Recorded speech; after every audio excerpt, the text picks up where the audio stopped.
Welcome to Slash Forward. In this episode, we'll be examining the deep questions of science like what is ape and why is ape, etc. And in the end, we won't learn anything at all. If you like movies that take their title from the B plot, definitely subscribe right now. Let's get to it.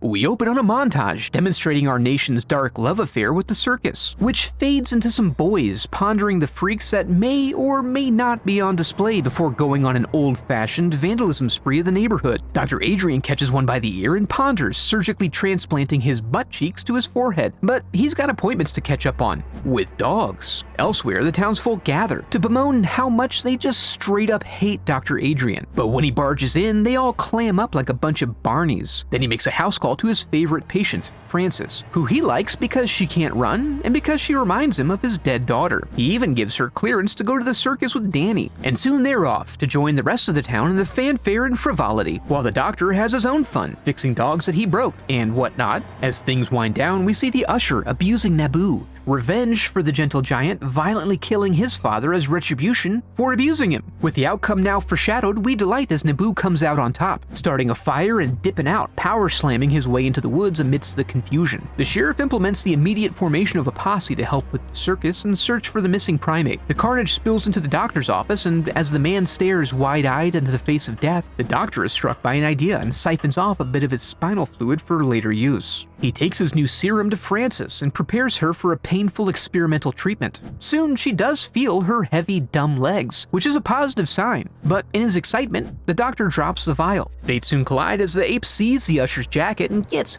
pissed. The doctor hits him with a bit of the old acid to the face and clubs him unconscious. Seeing a prime opportunity to fulfill his kink, he keeps this a little bit of a secret. But unfortunately, the next day the hounds pick up the scent, and while the doctor's occupied with this, the beast slips out the back. So he gets back to his treatments, delighted to hear that his patient is in pain. Meanwhile, the coroner gets a visit from the city doctor, and they talk about how creepy Dr. Adrian is. But the man, he gets results. Later, McNulty drops in on him to ask about some unusual spinal injection sites present on several recent bodies they received from his care. Dr. Adrian begs for a chance to demonstrate his progress, but Frances fails them all when she's unable to walk. And then they leave their own house so the men can talk. And then we learn McNulty was playing his cards close to his chest, as he reveals that he practically creamed his pants when he felt a muscular reflex. So now Adrian is redeemed. Not finished.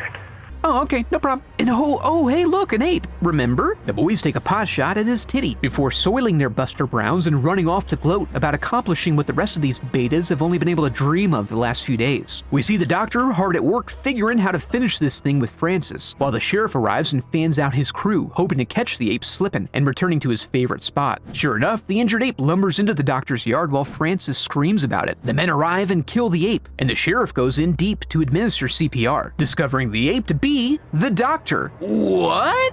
But, huh? Frances tries to compel him to live by walking in front of him, which does make him happy, but not happy enough to prevent him from dropping deuces on his way out of the universe. The next day, we learn Frances is so sure about walking, she burned her chair, demonstrating her privilege by virtue of the fact that she didn't even think about giving it to someone in need.